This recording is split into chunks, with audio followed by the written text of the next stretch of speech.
নমস্কাৰ।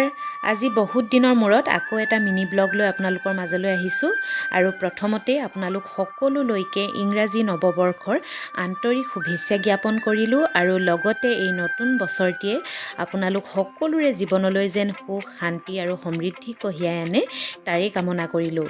নতুন বছৰ যিহেতু আৰম্ভ হৈছে সেয়েহে বছৰটোৰ প্ৰথম দিনটো ভালে গ'লে গোটেই বছৰটোৱে ভাল হয় বুলি ভবা হয়। সেয়েহে আমিও সকলোৰে নিচিনাকৈ প্ৰথম দিনটো অকণমান মনটো ভাল লগাবলৈ বুলিয়ে এয়া ওলাই আহিছিলোঁ ঘৰৰ পৰা। পিছে বহুত দূৰলৈকে যোৱা নাই, ওচৰতে যিহেতু বগীবিলখন আছে তালৈ বুলি ওলাই আহিলোঁ আৰু লগতে এয়া আমি আকৌ সোমালোঁ খামটি ঘাটত। আৰু বগীবিলৰ তুলনাত খামটি ঘাটৰ পৰিৱেশটো কিন্তু সঁচাই খুব ধুনীয়া লাগিলে। ইমান ধুনীয়াকৈ যে সৰিয়হবোৰ ফুলিছে, সকলো ফালে হালধীয়া আৰু হালধীয়া, একেবাৰে ওচৰৰ পৰা চোৱাৰ লোভটো সামৰিব নোৱাৰি। সেয়েহে আটাইকেইজনে নামি পেলাই ওচৰৰ পৰা চালোহি আৰু আজিৰ ব্লগটো ইমানতে সামৰিছোঁ দেই।